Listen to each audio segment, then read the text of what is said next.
skillfully subverts our expectations. Kohei Horikoshi pulled together a masterpiece. Many aspects that we haven't seen anywhere before. Give me the feels. Like, so many feels. Has become the new golden standard for battle shonen. The idea of quirks is interesting and something new that we haven't seen in anime. My Hero Academia isn't your conventional hero story. I don't like reading. It had some of the best writing I'd ever seen. This series breaks the genre's mold. They decide to say, stop sexualizing the female characters of Boku no Hero Academia. Did you really just try to take the moral high ground? In Japan, age of consent is over the age of 13. People that are attacking Horikoshi clearly are not understanding their culture. Just stop. You're making your stuff look very stupid right now. They might push certain writers to just stop. Why have we gotten to this point to where people have to say stuff like that? You can see how superior they are in design, dialogue, and personality. Them proportions. Oh my god! Make sure to get yourself a box of tissues and make sure your door is locked too. You don't want no one coming in. Skillfully subverts our expectations. Kohei Horikoshi pulled together a masterpiece. Many aspects that we haven't seen anywhere before. Spoiler alert, this does continue to happen throughout the manga, so don't worry, it happens many, many more times in the future of the manga, so look forward to it. Has become the new golden standard for battle shonen. The idea of quirks is interesting and something new that we haven't seen in anime. Tora, in this episode, the one that was like the manly man amongst the pussycats and all that, well, Tora was once a woman. I like it! I love it! My Hero Academia isn't your conventional hero story. I don't like reading. It had some of the best writing I'd ever seen. Todoroki says, if you just walk up to a stranger and try to help them, they're not going to want to hear a word you say. And I feel like that's kind of a jab at all shonen in general. Horikoshi was very self-aware in that moment when he wrote that line for Todoroki. Shonen have stuff like that to where the MCs or characters in a series will talk with an individual to change them just like that, and then everything's, hunky-dory after that. This series breaks the genre's mold. It starts right away by showing fairies, because being a fairy is a superpower and not a sexual fetish for attracting all the weirdos. See how close they are to each other? That can only mean they are lesbians. And don't tell me they are not, since that is all it takes to ship a character in this stupid show. They talk to each other? That means they are a couple. So the two queer-bait fairies are saying, hey look, heroes, and are pointing at Mirio and Deku, who are not heroes. They are cosplayers who gathered enough points from sanitized school competitions. They haven't done anything that can be considered heroic, at least nothing that the general audience knows about. They just see cosplayers on television and that is enough to call them heroes. That's how superficial the theme of heroism is in my gay foot fetish.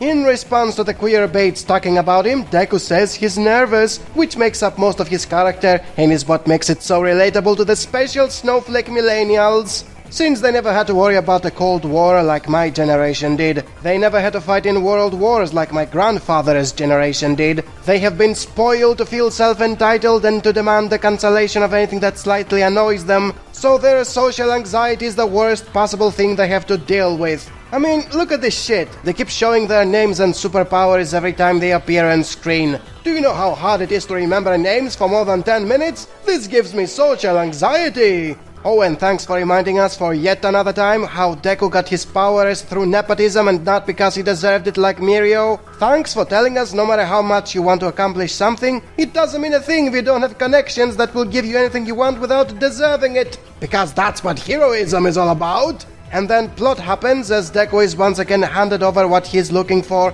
instead of using his talents. Whoa, what did he do to find the main villain and the lollybait in this arc? Did he use his vast knowledge from the notebooks he was writing all those years? Did he use his superpowers in a smart way for pinpointing their location? Nope, it was just dumb luck, something that happens all the time. Thanks for telling us skill, knowledge and talent mean nothing before nepotism and plot contrivances. Then we get a very long and full of fake tension scene where the cosplayers try not to make the villain suspicious. It's all bullshit since nobody's in real danger, since Eri can heal everyone in an instant. In fact, if Eri had jumped onto Deku instead of running back to the bad guys in this exact scene, the arc would be over because he would be unbeatable. Then more queer baiting, as the villain is told what he's doing is not normal, and his reply is, don't force what's normal on others. You, sir, make Digibro proud because it's just a piece of paper. And then people wonder why the fans are so eagerly triggered and send death threats when they are not constantly pondered. And then they show the main villain of the series just to remind us how incompetent he is.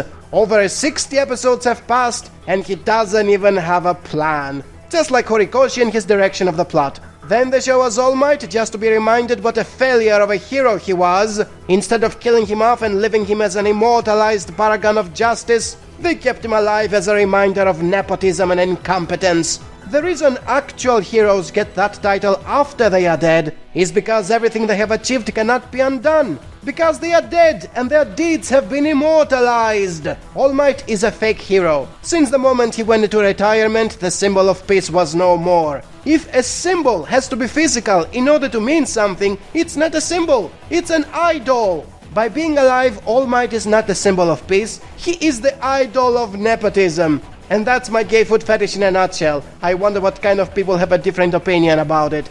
That scene was very tense, because it really wanted to show the danger. When she jumped away from Izuku and Togata, she was basically saving them. Because even though Izuku is our MC, he potentially could have died. Skillfully subverts our expectations. There's just no way in that moment you could have grabbed Eri and gotten away with the consequences. They could have died. Skillfully subverts our expectations. Because it's deep, it's a lot of stuff.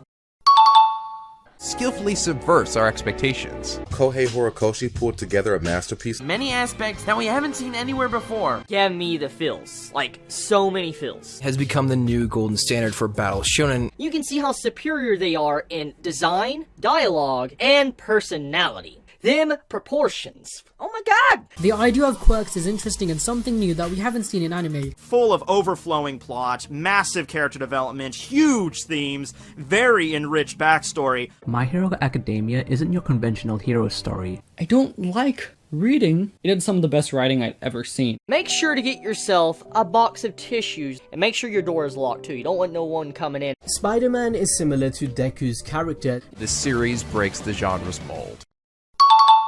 Like, I watched this episode 3 times, no joke, and it still felt short every single time I watched it. And that's just the beauty of My Hero Academia Season 3, people. You call it the best shit ever, something new and improved from Shonen. You call it whatever the fuck you want.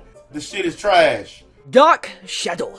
Something like that could have easily have killed one of Tokoyami's friends. You bigger YouTubers like Forever Punk and all you motherfuckers like Chibi, you're gonna continue to, Deku. You probably hear a character having like Shuni syndrome or 8th grade syndrome, and that's kind of what Tokoyami's character is. It's taken to a whole new level, which is why I fell even more in love with this character. It's garbage! But you guys have lowered the standards to the point where you accept any old shit. I love Toga. I just love how psychotic she is. It really adds a nice, good yandere. Took it to a whole new level with Toga's character. Ooh, Deku is amazing. No, he's not. You just been fed this trash you think is good because the standards are so goddamn fucking low. They're not the type of villains that are going to be joking around and not trying to kill you. Because normally in shonen or other series, they joke around or they let the chance just slip through their fingers. They just completely mess it up. But that was not the case. You motherfuckers keep sticking your spoon in that garbage pile. This trash tastes different than the trash from 10 years ago. These villains are no joke. They are not playing around whatsoever. They came here for a reason and they are going to be getting it done. We gotta do better than this. We gotta expect and ask for better than this. I feel traumatized, bruh. And now I'm tweeting about you, bruh. And now you're trending, bruh. And now your life is ruined, bruh. And now you're fired, bruh. You would think that All Might would have died here, and he's gotten a lot of death flags. Absolutely terrible and disgusting. I am no longer going to expect any character to ever die. Ever since the beginning of the first episode, All Might has received countless death flags. What was the reason to build up this emotion only to toss it out the window? When you come into this fight, you honestly expect All Might to die, and it really looked like that. Why are you giving us false suspense? Why are you giving us these false feels about characters that are never gonna die? What's worse, dying and all that, or living on and being powerless to stop anything that happens around you? Think about it like that. Yo! showcasing every single room from all of our characters. We understand these characters' personalities, and it's very breathtaking when you think about that. It had so much meaning. Yo! We got some really good memes from Best Girl. It had so much meaning. Yo! 2 weeks since a My Hero Academia episode came out, a very long and excruciating wait. It had so much meaning. Yo! Not having it, there was a hole in my chest. It had so much meaning. Yo! The more I watch it, I need more of this series. And I was glad to be able to wake up this morning. Actually, I didn't even go to sleep, to be honest. It had so much meaning. Yo! Izuku has always had this, like, symbolic theme. You see All Might's like tip of his hair, and all of a sudden you see Izuku's costume pop up, which represents Izuku carrying on the will of All Might. It had so much meaning. Yo! It was a big moment because fan service, glorious Opie scene. Oh my god, like, it had so much meaning. Yo! Breaks kind of the similar mold we normally get to where, you know, the girl character would be very embarrassed, shocked, or slap the MC. That did not happen. It had so much meaning. Yo! Tournament talk! It's a fucking tournament talk!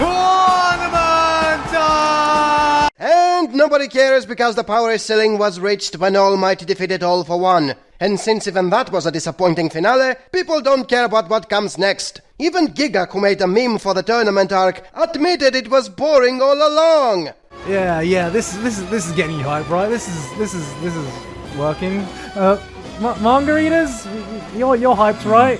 What is this? We are back to nobodies having friendly duels? Who gives a shit? It was hype the first time because of the spectacle creep in comparison to what came earlier, but there is no more of that now since that's as far as it goes. At this point, people are watching this trash just to see Deku or All Might one-punch bad guys with more and more power each time, and they are no longer getting it. Instead, they get Naruto ninja nobodies that only serve to remind them what the better shonen series Naruto was all along, and Naruto was shit. Thus, like any shonen that ran out of juice and became boring, it resorts to the only possible thing the shonen tards will be watching it for. Yo! Bakugo's mom. And that's why My Hero Academia became Fairy Tail. I mean, it even promoted an Avengers movie, just like Fairy Tail did. What more evidence do you want? The majority of this episode was filler. I don't hate this episode. Filler is necessary. It did expand on things that Horikoshi hasn't really dived into much yet, and I appreciate that. It's not a fucking semantic debate. The word has a definition. I love the characters, and I want more of them. I want more spotlight. That's where this episode comes in. It's able to do things that Horikoshi is honestly not able to do. This is misinformation. Everything that did happen within this episode, it fits in perfectly, which is what makes this episode honestly good for some people, because it slows down the pacing of the anime for we don't catch up with the manga. Do you understand that, you fucking child? The characters that were in this filler, you could tell that Horikoshi didn't really have a hand in designing them. These girls legit look like something from like a harem anime. They legit looked like, you know, a series that would be ecchi. Horikoshi Sensei always makes grade A female characters for his series. You can see how superior they are in design, dialogue, and personality.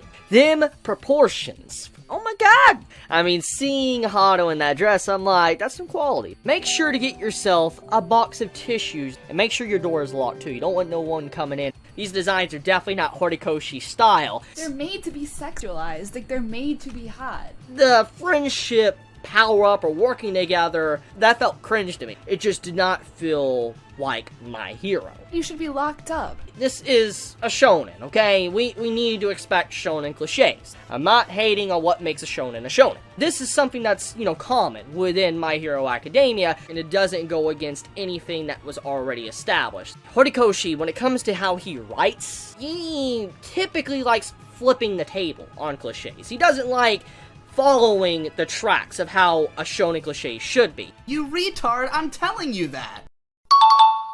If you're wondering why I wasn't making any more episodic impressions for the show, it's because nothing of worth was happening. I'm not Chippy who finds a way to talk about nothing for 20 minutes. In fact, if it wasn't for Chibi's pretentious overthinking and lusting for minors, I wouldn't bother to say a word after All for One was defeated, because this whole arc was pointless. It had no stakes, the battles meant nothing since none of the characters matter in the plot, the rescue mission was fake, the villain invasion was fake, and even those who failed can still pass with additional tests. The only thing everyone cared about was the rematch between Deku and Bakugo, and even that happened after the tournament arc was over, and was based on the events of the previous arc, not this one. Feels so guilty for being weak and getting captured by the villains, an event that led All Might to face All for One, and ultimately retire from the #1 hero position.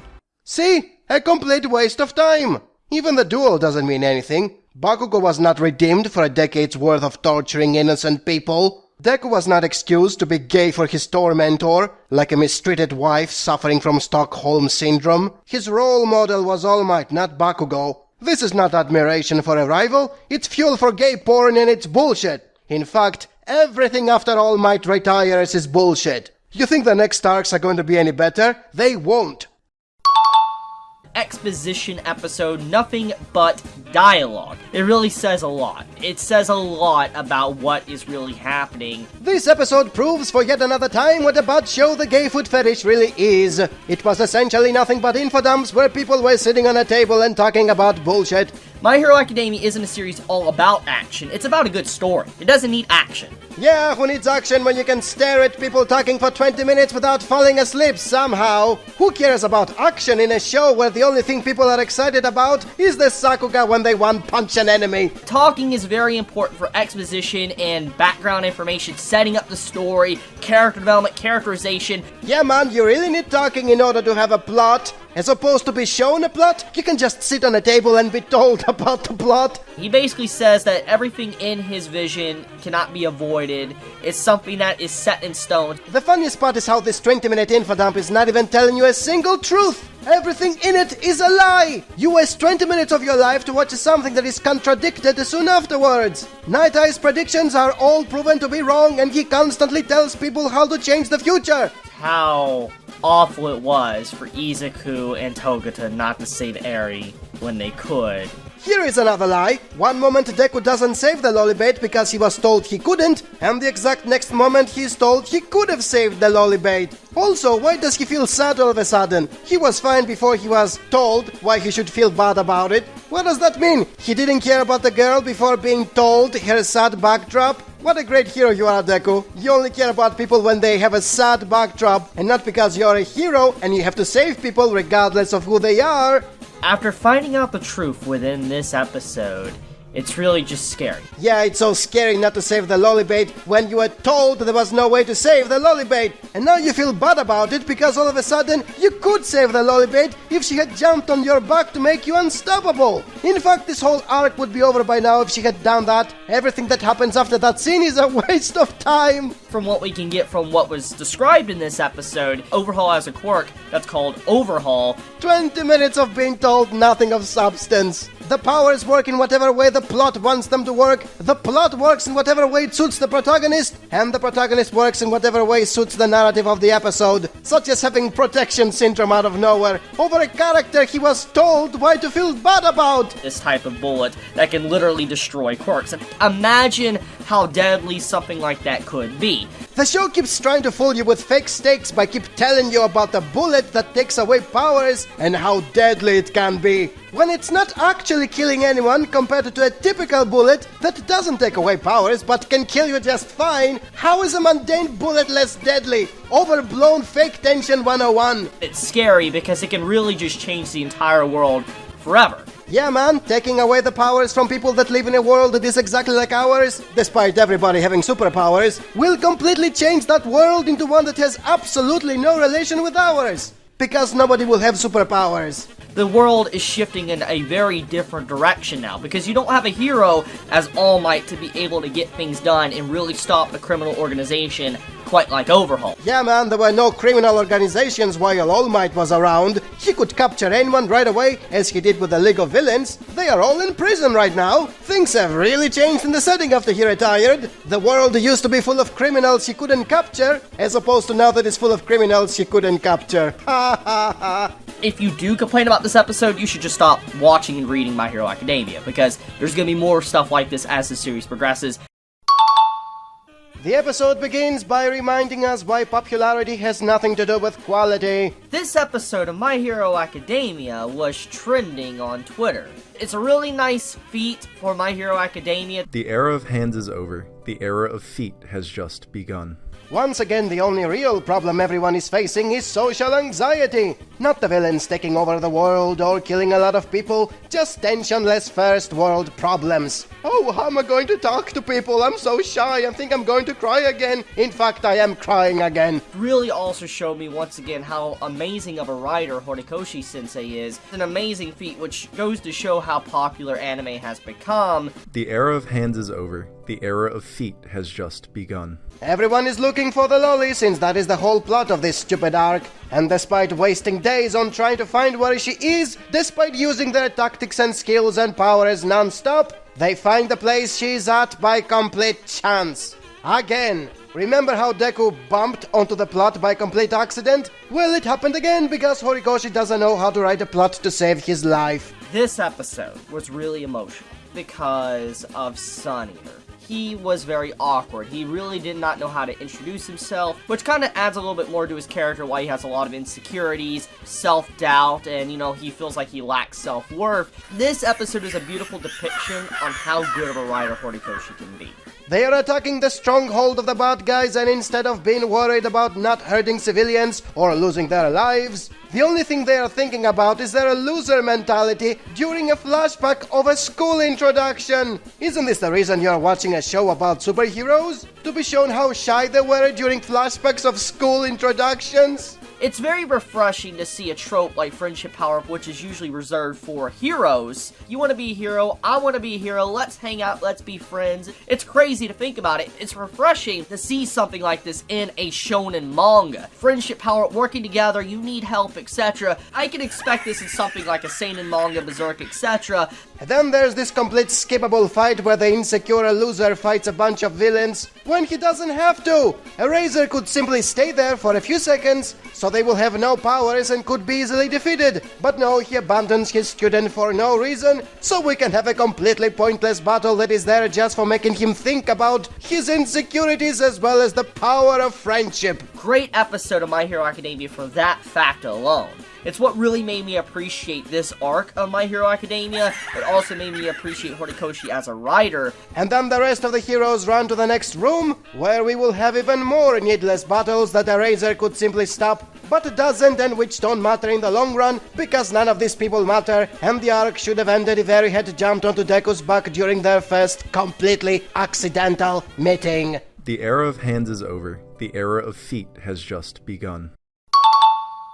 And the pointless episodes continue with another fight between heroes who don't matter versus villains who are so unimportant they don't even have a face. And of course the fighting consists of just people standing still and punching each other. No choreography, no tactics, nothing memorable about the action. And obviously the whole episode couldn't just be two guys punching each other, it had to be interrupted by something. In this case it was another flashback that took up 3/4 of the whole thing. And it was completely pointless. It didn't add anything to the fight, and it didn't give Red Riot a power-up at the end. It was a shoehorned in there, just for filling the episode with something. It could have easily been shown at any other moment, and it would make no difference. And the worst part is how it was not just fleshing out a guy, but also a girl, who in the tradition of gay foot, must be shipped with the person she is talking to. What? The two of them spoke for a few seconds? They are a couple!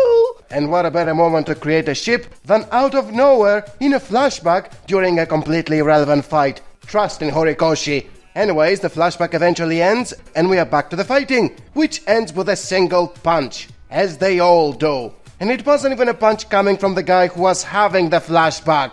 It was from a completely different guy who was standing still the whole time. So basically, not only there was no point in the flashback, but also there never was a chance of them losing. All the dramatization was just fake tension. The victory was secured just by standing still and one punching the enemy. The exact same shit in every single fight. And I have to point out how there were 4 people in the fight, but only 2 of them were actually needed. The fat hero and the strong villain were needed, so one can defeat the other. But what about the other 2? One stood still and wasted 3/4 of the episode in a completely needless flashback, and the other guy was another villain who was creating a barrier that did absolutely nothing. He didn't even try to trap the heroes in a bubble and instantly win the fight. He was just constantly interrupting the fight by throwing a barrier in between for no reason, just for saying some pretentious nonsense symbolisms about spears and shields that meant nothing in the long run. What a bunch of horseshit! But I also have to point out how this was the first episode in this season where almost nobody had a problem with in the episode discussions. Why would they? It was about an old character, not the new ones I don't care about. It had a cute mutant girl becoming a couple out of nowhere, and it had hype by showing a hero yelling and one punching the bad guys into submission. This is all the fans want from the gay food fetish. A school where the old characters are constantly shipping each other, and then one punching the bad guys with no tactics, no strategy, no duration, no nothing. That's how you skillfully subvert our expectations. Ranking the toes of anime characters from worst to best. Here is a simple question. When you have 18 minutes of an episode that takes place during a fight, how many flashbacks are you allowed to have without the whole thing becoming annoying because you keep interrupting the plot? The answer is 0. You cannot interrupt the fight without becoming annoying. With that said, do you know how many flashbacks did this episode have? 4. 4 flashbacks in 18 minutes. The result of lowering the pages per chapter. Every scene becomes shorter and the plot keeps jumping around. Not just in space but also in time, because Horikoshi-sama is doing exposition regarding shit that he should have established earlier and in non-battle scenes. He's basically fleshing out characters that don't matter and in a mostly inappropriate way. Luffy's toes can actually stretch because he is made out of rubber. A rank. And if you think this is just me looking for excuses for hating the show, if you follow the reactions of the people watching this season, they are all pretty much saying the same thing. At first there was no action for 6 episodes and most were complaining. The fanboys kept telling them to have faith, because now the action begins! Hype! Then the action begins, but it was amongst nobodies, so many people kept complaining because they wanted to see the older characters fighting. The fanboys kept telling them to have faith, because now there will be action with the older characters. Hype! And then there is action with the older characters, but it was constantly being interrupted by flashbacks. And because the chapters became shorter, nothing could last for more than a minute, so it was impossible to enjoy the fights. The fanboys kept telling them to have faith, because now there will be Deku doing some fighting. Unlike all the other nobodies, he's the main character, and he's here to save the Lollibait, which is the only thing that matters in this whole season. Hype! And then they watch the fight and they hate it, because the only thing he's doing is kicking a wall. Isn't this what you were waiting for after 70 episodes? To see the main character breaking a wall with his gay foot? Thanks to Goku's instant transmission, those toes have been pretty much everywhere. Those are some S-rank toes.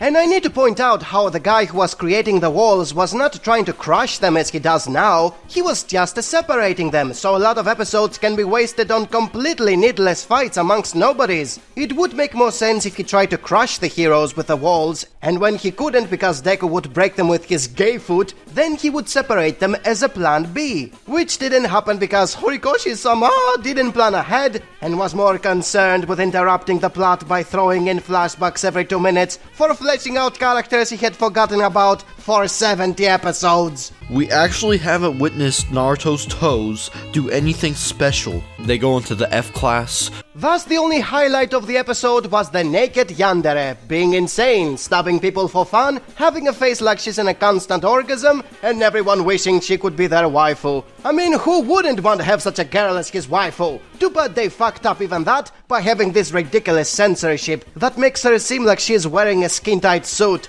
They couldn't even animate the fan service properly. That's the kind of show that skillfully subverts your expectations. Can't wait to see the fanboys keep crying about people not having patience and dropping the show when it's about to become great in the exact next episode. Something they have been saying for over 70 episodes.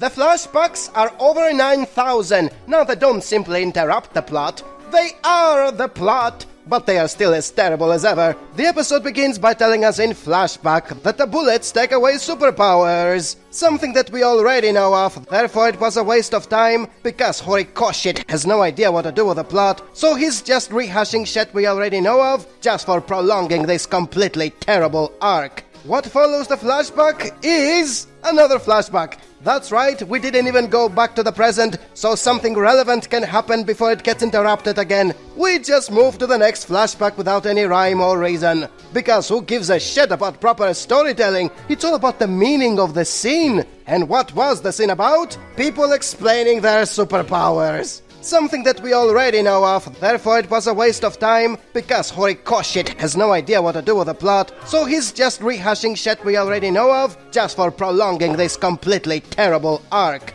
Then we move to the present, where we see the one who should have been the new successor of All for One, but didn't because he wasn't crying all the time just to be given something he didn't deserve. So the real protagonist that got shafted because of nepotism and millennial self-entitlement, he's facing his own share of goons who have nothing to do with the plot and are there just for prolonging this completely terrible arc. Do you know what that scene was about? Being told he really wants to save Eri, which is exactly what he has been repeating ad nauseum for the past 5 episodes. Something that we already know of, therefore it was a waste of time, because Horikoshi has no idea what to do with the plot, so he's just rehashing shit we already know of, just for prolonging this completely terrible arc. So the villains are using their special attacks, who obviously need some sort of a strategy in order to be defeated. How does not Deku defeat them? With a simple punch, exactly how everybody else gets defeated in this supposed fighting shonen that is so much better than your typical fighting shonen by not having any fighting.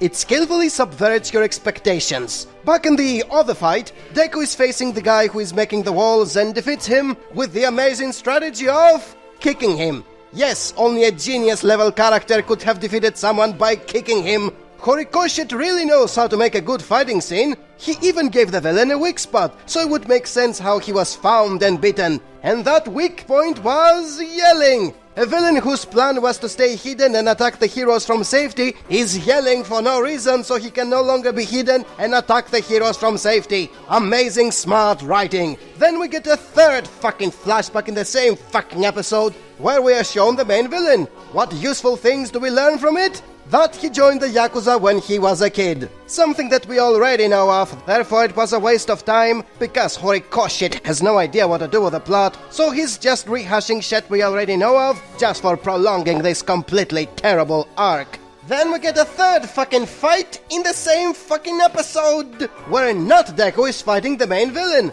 with a slideshow. They didn't even bother to animate it, it was still images. They Gainaxed the budget. And his fight gets interrupted by a fourth fucking flashback in the same fucking episode, where we are shown random scenes from his past. Something that we already know of, therefore it was a waste of time, because Horikoshi has no idea what to do with the plot, so he's just rehashing shit we already know of, just for prolonging this completely terrible arc. Amazing writing! 3 fights, 4 flashbacks, and a slideshow in 18 minutes! I have faith in Horikoshi as a writer.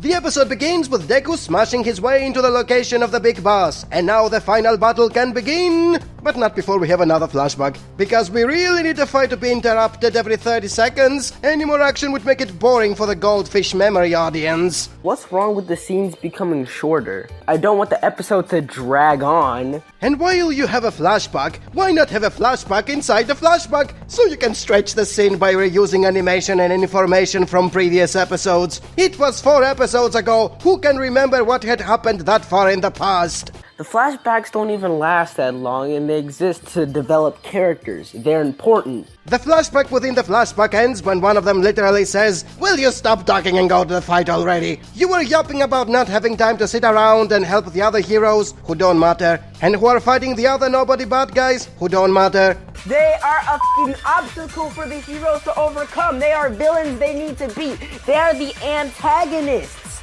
They play a big role in the plot. So they finally run to the final battle where they keep talking instead of fighting. Because why would you fight a final boss who had powered up and is about to escape? Just keep talking. I just see this as another you problem. You really don't have patience. And of course, don't forget to flashback once again just to show shit that everybody knows already and don't matter in the long run. The future cannot change my ass. Of course it can. All it takes is for Deku to keep repeating the must protect Loli, the same thing over and over and over again, and the future will change because the plot exists to validate him and not to make sense. What a shit show. You're trying to piss us off on purpose. The episode begins by showing us the heroines and how important they were during this arc. Not at all. They hardly had a few minutes of screen time and it took 4 of them for defeating a one nobody villain while the men had entire episodes dedicated to them where they defeated several bad guys each. And that is how the show breaks the curse of female characters being useless in shonen. And I call bullshit on how the enhancing drug works. Anyone else was using it had it working instantly and it was in effect for several minutes, but in this case it needed 5 episodes to start working and wore off in a few seconds. The rules change in whatever way it suits the plot, and it doesn't matter how strong he is anyways. Despite being depleted of their power, the good girls yell plus ultra and they win. Nothing matters in the fights other than yelling and defeating the enemy with one punch. It's the same shit since episode 1 and the fanboys are still saying the fights are amazing. And then we return to a fight that matters more because it's about men. And even this battle is complete trash because the Lolibait decides to help the heroes win because she doesn't like seeing people getting hurt.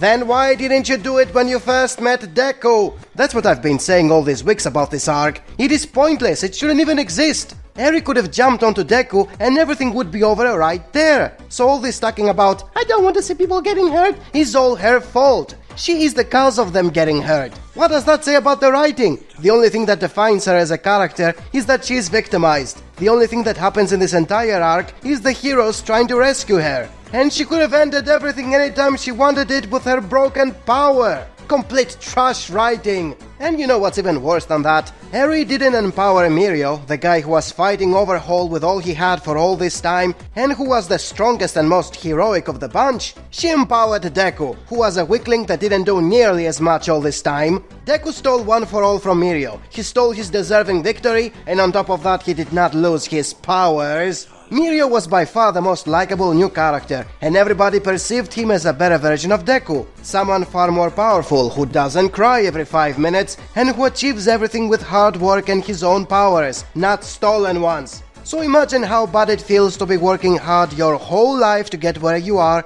with no favors from higher-ups, and you do your best to save this girl, only for this weak crybaby to appear who got where he is with favorism, who is not nearly as talented or as hard-working as you are, and he steals everything from you. You get no reward for your trouble, and you lose even the things you had achieved. Why? Because you're not the main character. I know many will say it's an example of how justice doesn't prevail all the time, but that doesn't change the fact that Deku is an awful main character, a terrible hero, and yet the story paints him as the one who will one day become the greatest hero. Not Mirio, Deku. Do you see why the themes make no sense? Why would you like such a protagonist who on one hand acts like he wants to be a hero, and on the other hand he doesn't deserve a single thing of what he is given? He doesn't actually struggle, the plot is constantly in his favor just because he is the protagonist. The final battle with Overhaul has no tactics and no payoff because he doesn't deserve the power he has, and he won only because the loli made him impossible to be defeated.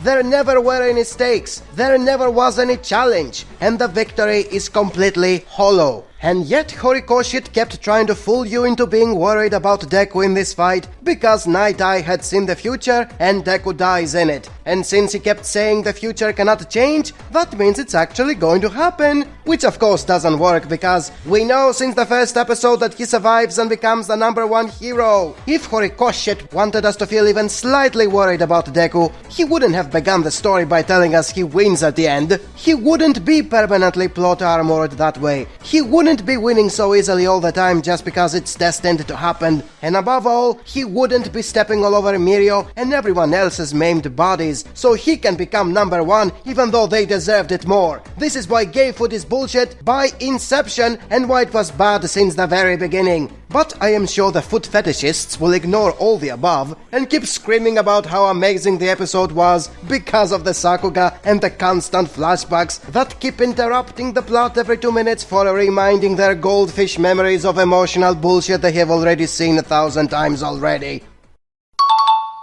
The fight is over and the main bad guy is taken to prison along with the bullets that can destroy quirks. How much security does the police have during the transfer? 1 hero. That's it.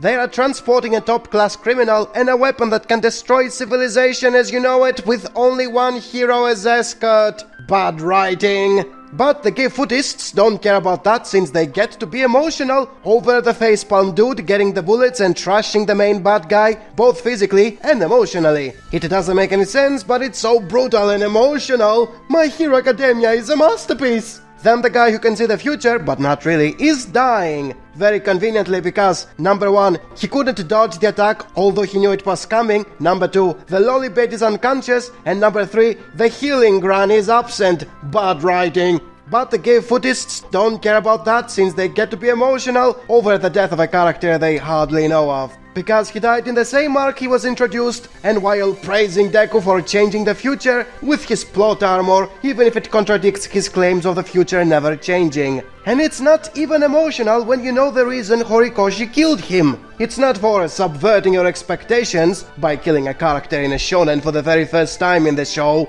It's because his ability was broken and keeping him around would be impossible to handle, especially when it works only when it suits the plot. It's the same reason the lollybait fell unconscious after powering up Deku and then forgets how she did it. There wouldn't be any tension if she could instantly heal everyone while at the same time making him undefeatable in battle. It's bad writing, but the gay footists don't care. They just want to get the feels and to promote their disgusting sexual deviances. And now onwards to the next arc, which is even worse than this one.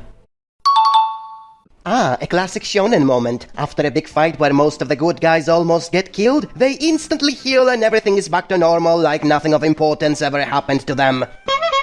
There is a guy who lost his power permanently, but it's not like he doesn't know the lollybait is one day going to give it back to him. There is nothing to worry about.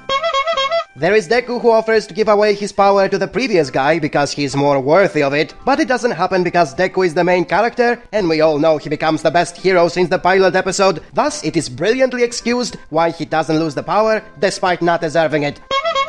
There is a guy who got killed and was not revived, but it's only because Horikoshi realized his power was bullshit and he would have messed up future events, so off he goes and let's pretend he couldn't be saved. Anyways, they all come back from a horrible experience where they almost got killed and got several power-ups. How does society reward them for saving human civilization as they know it? How does it change everything now that Deku was seen being as powerful as All Might? How does technology open up new fields of research now that they have a girl that can take away superpowers or make them 1,000 times more powerful? By completely ignoring everything and going to a kindergarten where nothing matters because it's just another piece of shit anime that exists to normalize mental illnesses. Activists, social media users, and outlets begin to normalize claims of transphobia to those who wouldn't date a trans person. Maybe people don't want to date someone they believe has a mental illness that makes them believe that they're the opposite gender.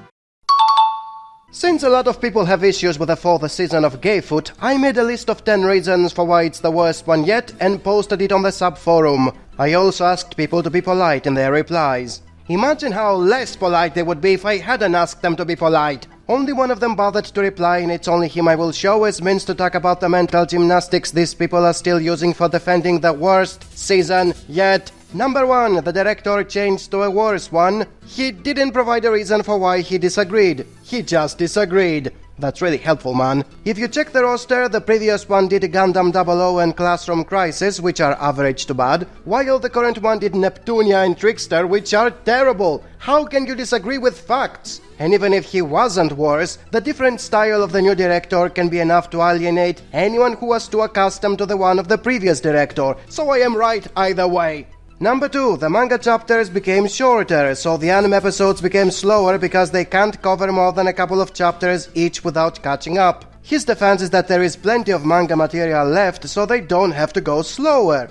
Yes, they don't have to. But they are doing it anyways, so why are you defending it? And even if it was adapting more chapters per episode, the simple fact that the chapters became shorter changes completely the timing when something stops at the last page compared to the earlier parts, which can be enough to alienate anyone who was too accustomed to the previous pacing, so I'm right either way. Number 3, the power ceiling has collapsed. The tops were all for one and one for all, and they are out of the picture. That feels bad for power scalers, who love to always have someone at the top all the time as the limit break of the protagonist. We are now following a bunch of rank A or lower, which is not as cool as the absolute rank SSS+. His defense is you can always have the feats of one for all as a reference, so you don't really need someone at the top in order to know what the top is. My point was that there is nobody at the top. It's an empty seat anyone can instantly take just by going there. There won't be a final showdown. That's what makes it boring for those who want to see a lot of fighting.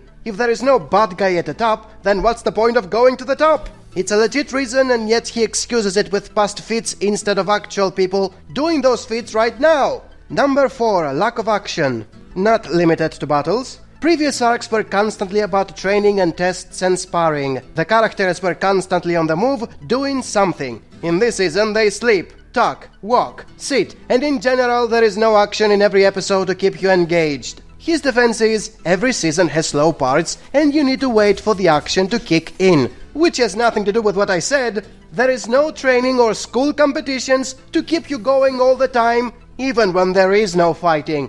What's so hard to understand? This is Shonen Logic 101. Number 5, the conflict is not centered around the A1 class or even the League of Villains. It's about other characters the audience doesn't know or care about. It feels like the older characters you cared about were thrown to the trash just for introducing new characters you never wanted. His defense is, we constantly see the other characters, so what's the problem? The problem is we don't see them enough and they are background decorations. It's mostly the new guys doing everything and we don't care about them. What's so hard to understand? Number 6, the objective is a girl you are told why to feel sorry for instead of actually spending time with first and like her as a character instead of a blunt victimized loli. His defense is, you can't possibly build up new characters before the conflict arrives. Bullshit! Of course you can't build them up. That's exactly what happened with the older characters. That's why everyone wants to see those and not the new ones. Is this guy even trying? Number 7. The battles are boring because they can all be stopped by a razor in a second, and yet they don't just for the heck of it, thus they come off as fake spectacle. They also take place in a linear order, so they feel like only one hero is fighting while the rest do nothing.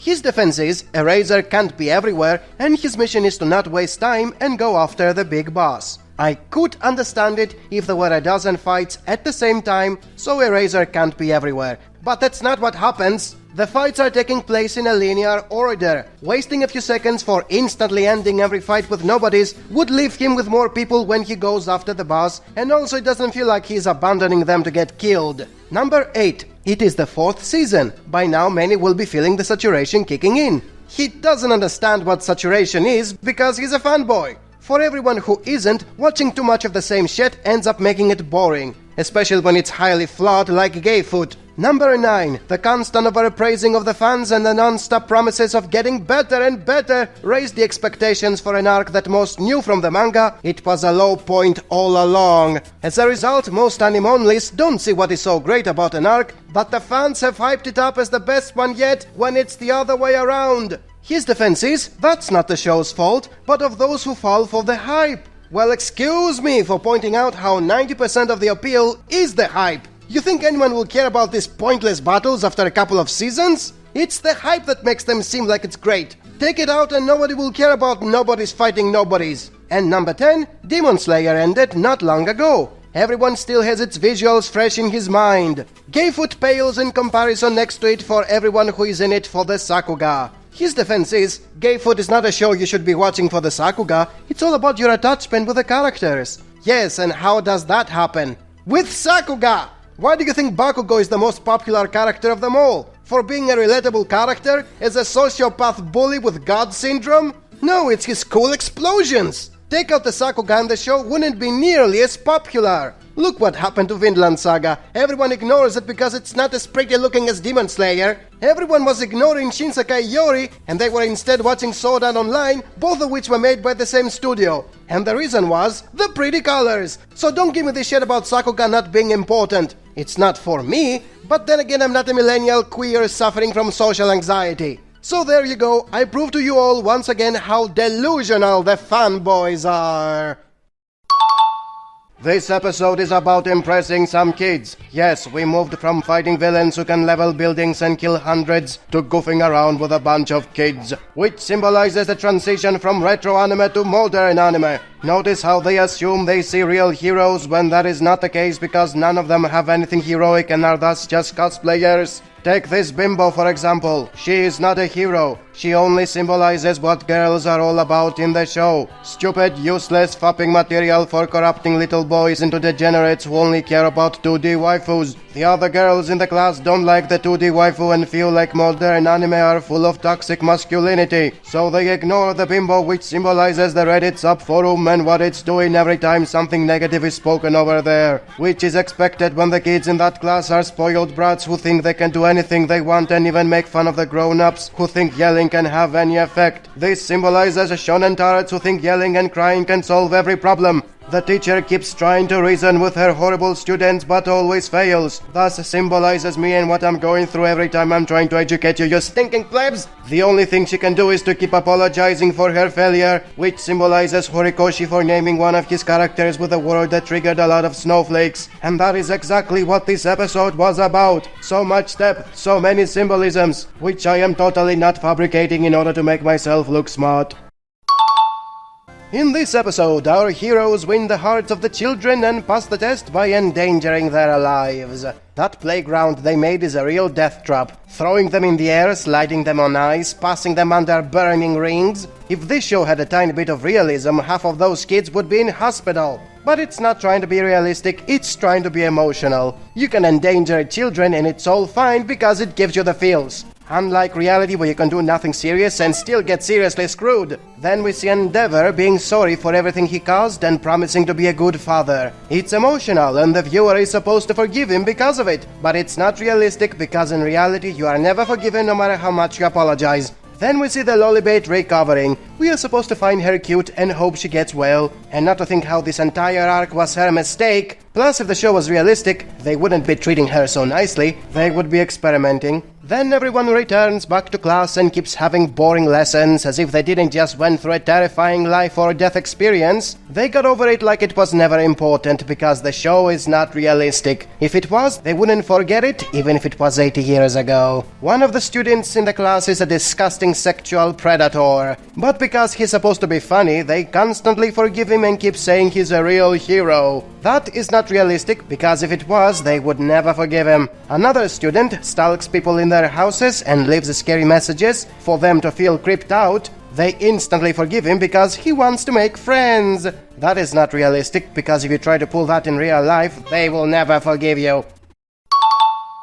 The description of what the show is about perfectly explains what heroism is all about. It's anything you want it to be. It doesn't have a specific meaning, it's a piece of paper! As such, if you think heroism is about Chinese communism, it's about Chinese communism, then the heroes are trying to figure out what the school festival is going to be about. But they can't decide because each one of them has a completely different opinion. It's like heroism, it can be about anything. As such, if you think school festivals are about German fascism, then they are about German fascism. Then the police is wondering if criminals are serious or if they are joking. They can't decide because apparently they can't be both and they can be something else. After all, good and evil are not defined in any way. They are like heroism. They can be about anything. As such, if you think a hero torturing his own family for his selfish desires is about the invasion of Manchuria, then it's about the invasion of Manchuria. Then we see an underage girl being in love with an old man to the point she commits crimes with him. Is it okay to make the world a horrible place just because you have a school crush with someone 5 times your age? Who can say? It's not like love can be defined. It's like heroism. It can be about anything. As such, if you think crime is about Japanese imperialism, it's about Japanese imperialism. Because that's what the show is actually about. Anything can be anything. You can't define reality as you want to. Because, as the proclaimed best anime YouTuber said, it's a piece of paper! And can be defined however the fuck you want to. So bold, so brave, liberals are really serious people and they all have the right to hate gay food. They are not using mental gymnastics, they're just doing exactly what the show is telling them to do. Define anything you want to mean anything you want. And that's how My Hero Academia skillfully subverts our expectations, by telling us heroism is whatever we want it to be. Another episode, another waste of your time. There is nothing going on. It's canon filler in a worthless school festival. And yet, because it's that kind of a show, there are those who liked it. And not just liked it, they also claim this is what gay food is all about. This episode knew exactly what the show is going for, and it's not about Deku becoming the #1 hero by beating up villains. But that's what happens when you make a show that starts off by telling you heroism is everything you want it to be. It doesn't have a specific meaning. It became popular by deriding the superhero fad when it's not even about superheroes. It's about cosplayers in a school suffering from social anxiety. And then everyone calls them heroes, although that word means nothing. And it's not like there is nothing going on, guys. We clearly see the villains planning to do something. Yeah, because that is what gay food is all about. Watching villains planning to do something, not actually doing something. Up until a few episodes ago, Shigaraki didn't even have a plan. And every other villain who had a plan was defeated right away with one punch, and thus his planning meant nothing. But remember, this is what the show is all about. Anything you think it's about, it's a piece of paper. It was always about heroes, a word that means nothing specific, having fun in a school festival. And that is exactly why you watched 80 episodes for. I mean, why would anyone complain when he says the older characters were ignored before? The show does not forget its own characters because it shows them having fun in a school festival. Not for seeing heroes fighting villains, you are watching it for everything you want it to be. And that means it can be anything and there is no meaning. Here's a school festival. And Deku gained another superpower. Aren't you excited for when he's going to use it? Not for actually using it against the villains, but for when he's going to use it. Because that's what the show is all about, using new powers, although every villain is defeated just by punching him. And last but not least, the lollibait. That is why you're watching gay food, for turning a generic lolly with no personality other than she is victimized into a fetish. This is exactly why you watched 80 episodes for, and that is exactly what gay food is all about. And in case you wonder why having a lollibait is a problem, you get comments like these. These are the kind of people who are attracted to lollibaits. This is an approved comment on Reddit, and the moment you complain about any of the things I mentioned here, they downvote you, they report you, and they ban you. Because you weren't civil, and your comment was not true to the purpose of this community. And what is the true purpose of this community? Anything you want it to be.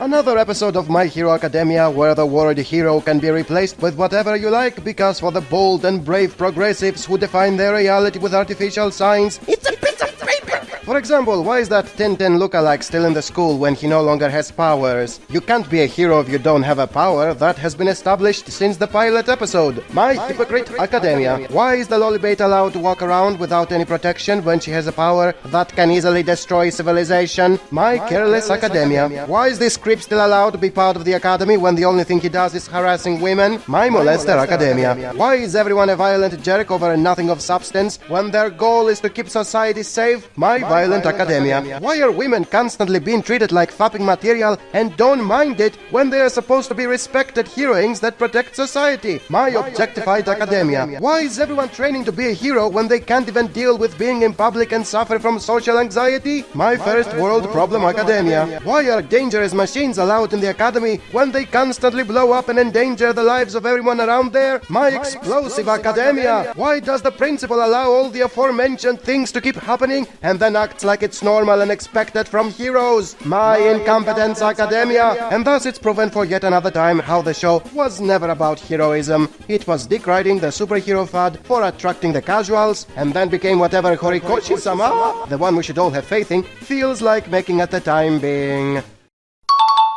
In this new thrilling episode, we see something that skillfully subverts our expectations. Deku conveniently bumps onto the main villain of the arc, something that he does in every goddamn arc. Because the writing is so bad, Horikoshi has to rely on convenience all the time, so we can have a goddamn plot. What's even worse is that they didn't know each other, and they assumed who they are with some really stupid backwards logic. What? He drinks tea? He's a hero. What? He's going to the academy? He's a villain. The writing is so bad, Horikoshi had to make them jump to conclusions, or they will just pass by each other. And then they fight, but the action is constantly interrupted by annoying flashbacks to things that happened in the previous episode. The reason they did that is because there are no stakes in this fight. The writing is so bad, Horikoshi has to constantly make the watcher emotional by showing him the students and how much they want the school festival to work out. It's otherwise a zero-tension fight because nothing and nobody is in actual danger. You are just being emotionally manipulated with annoying flashbacks. And for the sake of even more fake tension, they added a countdown to the beginning of the festival, as if a bomb is going to explode and kill everyone if Deku doesn't stop this zero-threat level bad guy from doing a zero-threat crime in a zero-importance school festival. As if the audience wouldn't prefer to see the festival turning into a bloodbath full of action and suspense instead of the bullshit we are getting now. And I know the delusional fanboys are going to defend this by claiming the festival is very important because the students trained so hard for it and want to see it work out, as well as seeing the Lollibait smile. This arc is very important because some students want to do a silly stage play, and some lolly that is defined simply by being victimized wants to smile. We are so invested now in a show that is supposed to be about superheroes. I mean, isn't this why you're watching a show about superheroes? Not for seeing heroes fighting villains, but for school festivals and smiling? By the way, Horikoshi is so smart for using smiling in so many deep and thought-provoking ways. It means something completely different for every person, which means it's not something specific, therefore it can be anything. Just like heroism, which is never defined, smiling is also a piece of paper that can be defined however the fuck you want to. Horikoshi is so smart, he never bothers to define something, therefore it is anything I want it to be, just like heroism itself. Which is why there is no overthinking when I say Horikoshi is promoting pedo shit by showing a lolly getting sexually excited because the time remaining until the festival is 69 minutes. But what did you expect from a fascist that gives his characters the same birthday as Hitler? Shame on you, hero tards. You are being Japanese imperialist apologists every time you smile. Stop smiling. Your smiles are offending me. How dare you?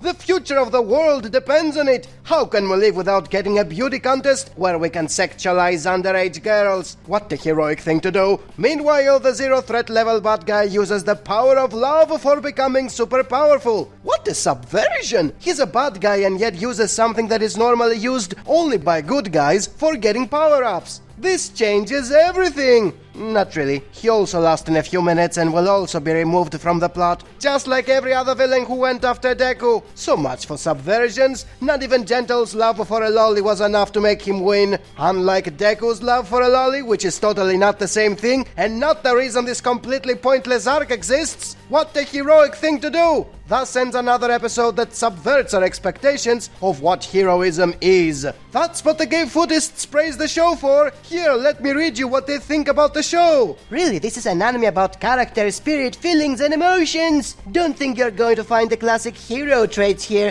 because what makes the series so special and intriguing is how it redefines the same concept of hero, which is not an easy and straightforward concept. What is a hero? That's the constant mantra of this anime, and the greatness is how this question is answered, because the truth is that it's not easy at all to define what a hero is. And as soon as the show progresses, many answers are given and also many new questions come up. What kind of heroes are you?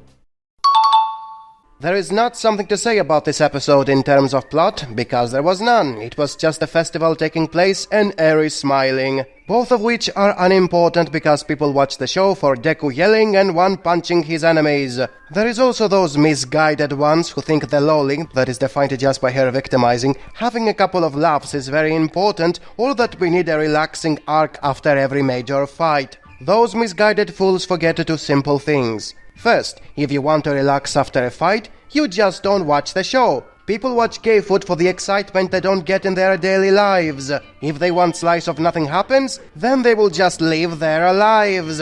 Or they would wait a week until the next episode comes out, which is more than enough time for relaxing until the next episode. And the second thing is, these relaxing arcs that take place after every major fight are basically an excuse for forgetting everything that was supposed to happen because of the characters realizing heroism is not what they thought. And that is ultimately what makes Gayfoot complete trash in terms of theme exploration. It has a lot of ideas about criticizing the commercialization of heroism. It keeps throwing in characters who are constantly trying to make the students realize the hypocrisy, but then the bad guys all get one-punched and removed from the plot in the same arc they appear, and the students go back to some school festival where they forget all about it. Where the hell is the theme exploration about the way a lot of people like Gentle are kicked out of the academy and become villains? Who gives a shit? Here is a generic lolly smiling in a school festival. And it's also what makes Deku such a pretentious piece of shit, because every time he or All Might defeat the bad guys who challenge the corrupt system of fake heroism, he only manages to prove what a hypocrite he is by constantly ruining the theme exploration, never getting punished for breaking the rules, and always getting plot armored through All Might's nepotism.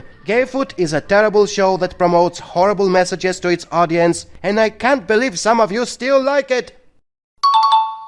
Let's go over all the amazing things that happened in the finale of the 4th season. The tensionless school festival ended, and the smiling loli that somehow justified a dozen tensionless episodes became a permanent mascot of the academy. Because that's what you do with a victimized orphan that has the power to destroy civilization. You hand it over to a bunch of hormone-crazy and emotionally unstable millennial teenagers. That's the heroic thing to do. I mean, what can possibly go wrong? They are heroes after all. Don't you see them cosplaying? That means they are heroes. They know better. And that is why they have popularity contests. Because that is what heroism is all about, popularity. The more popular you are, the more heroic you become. Which is bullshit, and the show does not address it. It mentions it and then forgets all about it, as it does with every other thing it deals with. And it doesn't even matter in the long run either, because the contest did not amount to anything. They just said the number 1 hero retired, and the number 2 hero took his place. What a twist! This whole thing was about giving the focus to Endeavor, whom we already know of. The rest of the heroes mentioned do not matter, they're just extras. They show the wild pussycats again just because. They don't offer anything to the plot or the themes. They're just there to take up space and screen time. Just like in any other prolonged shonen series, you now have a parade of cameos. Hundreds of characters who don't matter and are just there to waste your time.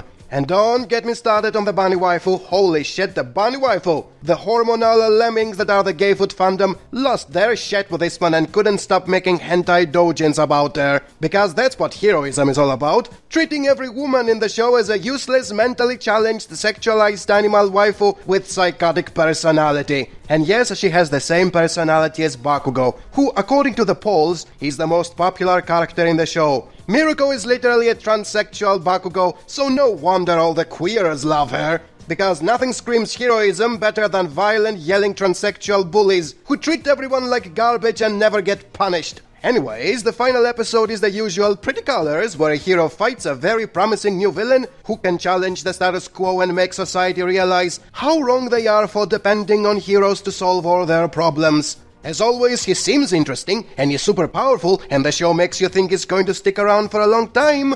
And he gets defeated right away, like every other major villain, and nothing changes once more. Society stays the same, the theme is forgotten, and another promising character gets wasted, because Horiko's shit can't develop a single idea he has. He just teases things that never happen, like Hawks getting killed any moment now, and he never does, or Dabi revealing to be Endeavor's son any moment now, and he never does, and the traitor in the academy finally revealing himself, and he never does. You cannot do all that crap, Endeavor and his pathetic attempt to redeem himself for being a horrible father and husband by beating up villains. Not by making public his horrible past and asking for forgiveness, but by beating random bad guys. Because why would you have to deal with your internal problems when you can project them onto others and kick the crap out of them? That's the heroic thing to do! And that's what Gayfoot is all about. Sexualized, psychotic transvestite cosplayers who become popular by beating up their family and friends and then blame everything on random criminals. And if you think this is weird and doesn't make any sense when it comes to heroism, here is a loli that gets defined only by her victimizing. Don't you like her smile? Look at her smiling. And look forward to more seasons that skillfully subvert your expectations and prove once again why Gayfoot is the new gold standard for shonen anime. The destruction of the traditional idea of a hero can be summed up in one word: vanity. Vainglory destroys the idea of a hero itself. It was about Mary Sues, and how Mary Sues are not heroes, because they are vainglorious, because they have vanity. And vanity is the opposite of what a hero actually needs. A traditional hero is a paragon of virtue, placing everything within this house of cards of vanity destroys your ability to see reality as it actually is, and then destroys your ability to make decisions in accord with reality, which is the definition of prudence. And if you don't have prudence, you don't have any of the other virtues. If you don't have any of the virtues, you cannot be a paragon of virtue. If you cannot be a paragon of virtue, you simply cannot be a hero, according to Western civilization and its history of the idea of hero. It's time for the episodic impressions to return now that a new gold standard for anime has entered the best arc of all times. See people, all you had to do is be patient with the boring school festivals, and the even more boring school tournaments nobody cared about, until this arc begins. Now you will realize how amazing this anime is, as the fans of the manga were promising you. All you had to do is be patient for 50 episodes until it gets good again. And now it's finally here, My Villain Academia! And everybody hates it. The pretty colors are garbage, since the studio only cares about making filler movies. It's 90% still images. The pacing is horrendous, since they are rushing through the events like nothing matters, while at the same time spending half the episode in flashbacks, which by default stop the plot. The violence that would give a boner to all the edgelords is toned down, which is why people go poof instead of splat when they are blown to pieces. The fights are just still images and people talking non-stop, which looks like complete trash. Also, for some reason, 180,000 people can't defeat 5 mid-level villains. Oh, and let's not forget the sudden power-up in the middle of the fight with willpower instead of actual training. How else would a 17-year-old girl manage to defeat 100 trained superhumans? But don't think about that. Focus on the victimizing of the yandere waifu. Look how sad her past is. She deserves to get a power-up out of nowhere and win in a situation where she shouldn't, because she's a victim and it's sad. And that's why having faith in Horikoshi really pays off.